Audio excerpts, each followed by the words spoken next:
Hey everyone, this is Matt, and you are watching TV Punch for Thursday, October 15th, and today I'm going to be talking about Arrow Season 4, Episode 2, titled The Candidate.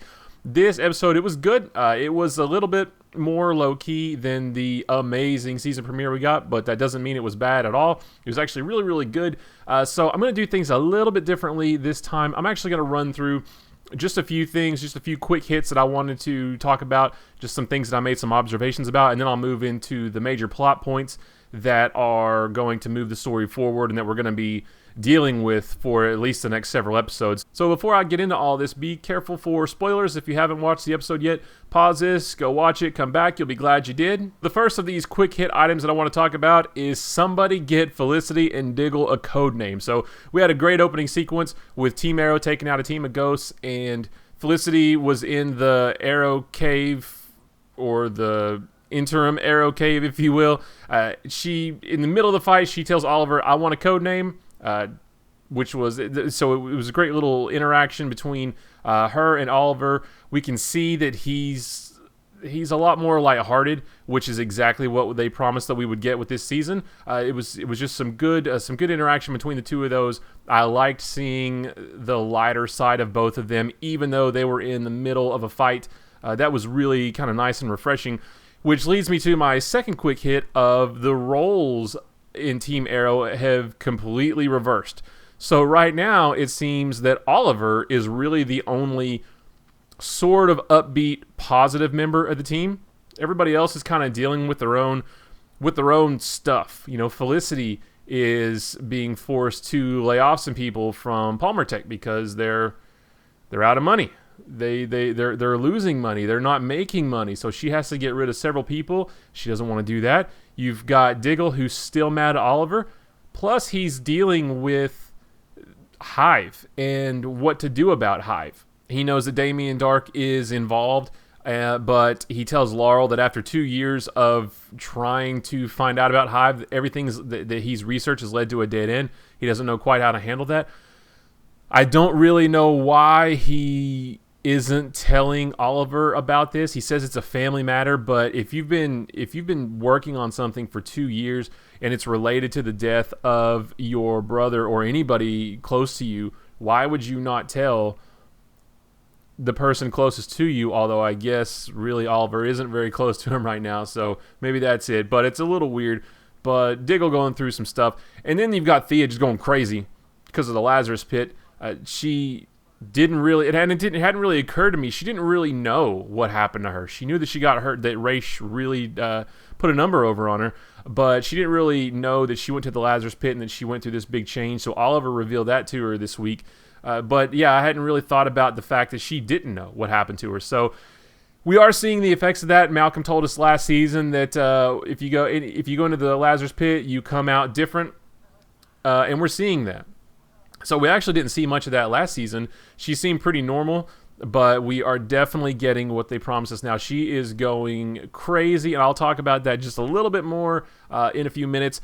But it's something else. Oliver is not using voice modulation, at least in this episode. He didn't once use any type of voice modulation whatsoever. He's running around talking like a regular Oliver. Now, the people he's talking to, I don't know that they really knew who Oliver Queen was, so I think it's okay, but it is kind of weird that, he always used it when he was talking outwardly, but he was in the Arrow persona. He even did it last week in the season premiere when he was talking to Damien Dark, but this time he didn't, and I just kind of thought that was weird, although I think in the trailer for next week he is using it again, so I guess maybe he realized, oh shoot, I forgot to turn that on or something. I don't know, but I just thought that was... It was kind of jarring because he's used it so much, and this time he didn't use it at all.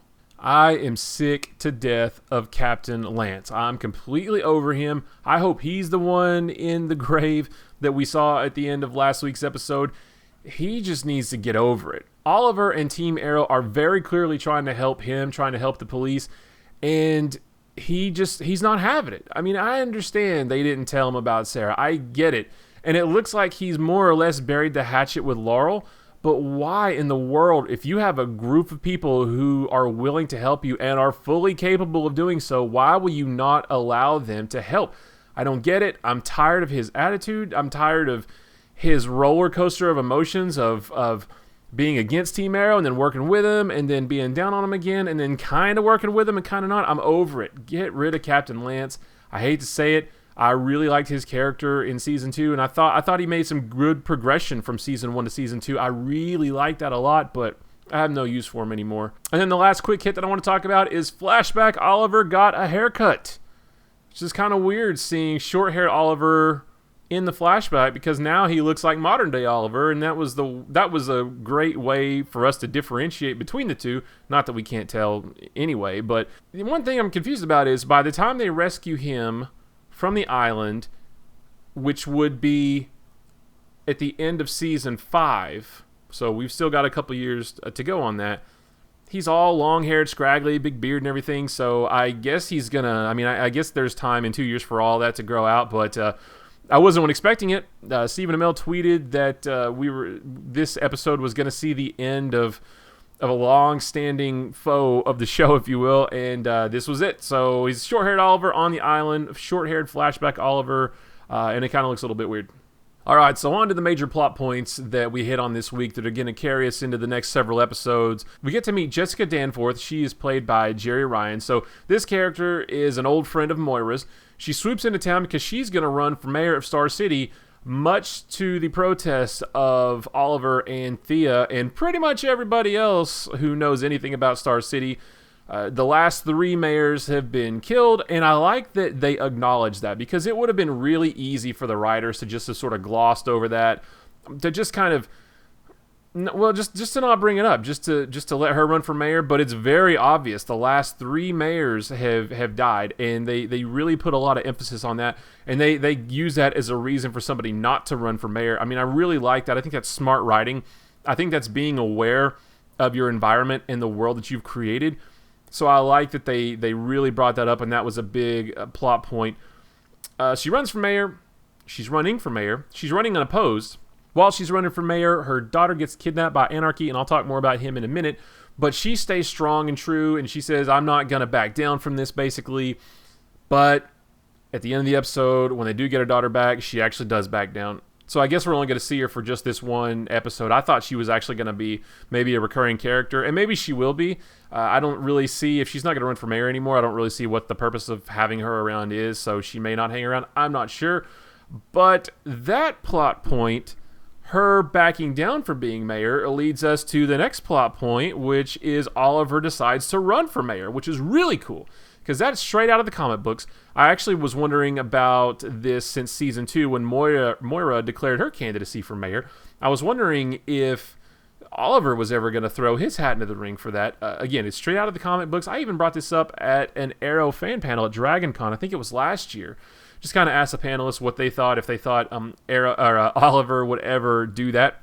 I wasn't really sure if the show would ever get there, but it looks like it is. And I like Oliver's reasoning for it. I like the way that this episode sort of set that up. Basically, Jessica decided that she didn't want to do it. Oliver realized that the city does need somebody, and this is through a discussion with Lance too. The city does need someone who can stand in the light and stand up for it rather than skulking around in the shadows. And Oliver realizes he can do both of those things, which is fantastic. That is absolutely terrific character development for him, because last season was all about, I can't do both. I can't be Oliver Queen and Arrow. And now it's the exact opposite, which I like better. I can do both. So we're going to get to see his run for mayor. I really am excited for that. He did become mayor in the comics, like I said, so I really hope that happens in the show. I'd like to see him pulling those double duties, and I really hope that if he does win, and I'm sure he will, that it stays that way for a while. I think that would be that really offers some great storytelling, something that we haven't really seen in other superhero shows before. So I think I'm totally on board with this. I can't wait to see what happens. In this episode, we are introduced to Anarchy. Now, I mentioned him a few minutes ago. He's the one who kidnapped Jessica's daughter. He is a really good recurring villain, I think. So he's a good fighter, obviously. We see him in a couple great fight scenes in this episode. He can stand toe-to-toe with Oliver. It took both Oliver and Thea to take him down. He looks like he's just the right amount of crazy. He's not Joker crazy. I don't even think he is Count Vertigo crazy. Not that Count Vertigo was crazy, but he's all there, but he's just a little bit. I mean, he's anarchy. He's all about promoting anarchy, but he seems like he's very sort of tactical as well. He's always kind of maybe a half step ahead. He's always got a plan for something, so I'm excited to see him stick around. And the fight that he had with Oliver and Thea, crazy Thea, set him on fire, which I kind of thought, oh, well, they made a big to-do of Anarchy being in the season this year, and there he goes dying, but he doesn't die. So I think, then it dawned on me, well, in the comics, Anarchy wears a mask, and he's had different looks in the books over the years. I think in this show we're going to get the more current one, but he does wear a mask in all of them, and I think that's what is going to drive him to look like his comic book counterpart. Was he got burned up pretty bad, but he did not die, so we're going to see him again. We're going to see him in full costume, if you want to call it, mask and all. That's going to be great. He's a good villain for this show. I mean, it can be argued that he's a Batman villain, but then again, so is Raish. Deathstroke isn't real. Deathstroke is just a DC villain, but he's good for this show too. He fits in well with the mythos that they've established, the universe they've established. So I am very much welcoming Anarchy as like a number 2 villain behind Damien Dark. I don't know if he'll be number 2 like that big, but he's definitely going to come back. And then the last big thing that happened at the end of the episode was Laurel and Thea go digging up Sarah. So Laurel and Thea, after Thea learns what happened to her in the Lazarus Pit and the effects of it and how it pretty much brought her back more or less from the dead, Laurel starts to think, well, if it can work for you, why can't it work for Sarah? Even though Sarah's been dead for, at this point, I would have to say a year at least, if not more, which is quite a bit longer than Thea was. I don't really know why Laurel, I know why Laurel wants to do this. She wants to do anything she can to save her sister. She even says as much in this episode. But she's also seeing the effects it has on Thea. It's kind of making her crazy, so I don't know why she would want to take that chance. I know she really wants her sister back, but is it really worth the price you pay to put someone in the Lazarus Pit, have him come back a little bit off the rocker? I don't really know. I guess Laurel's willing to take that chance, though. But another thing is, like I said, Sarah at this point has been dead for at least... So this season jumped ahead 6 months from the end of last season.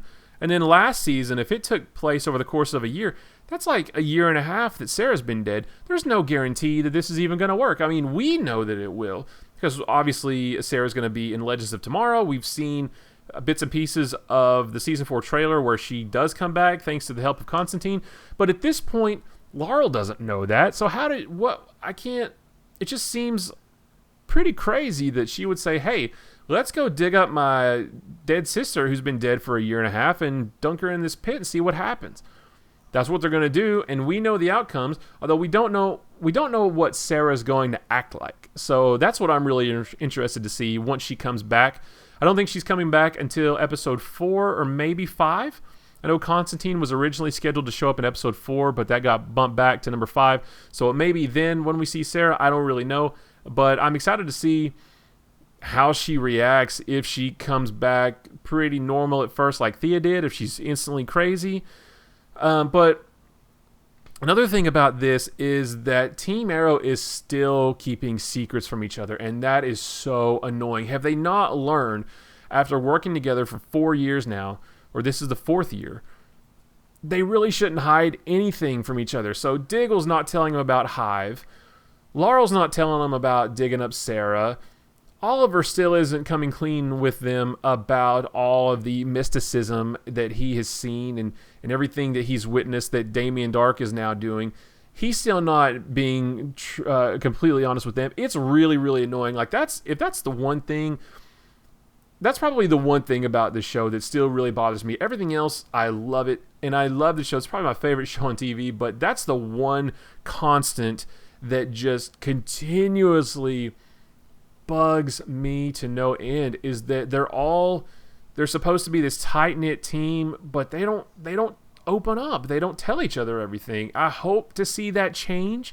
I hope that whoever it is in that grave causes everybody to open up and be more honest and be more willing to come forward with any information they have, but right now they're not doing it.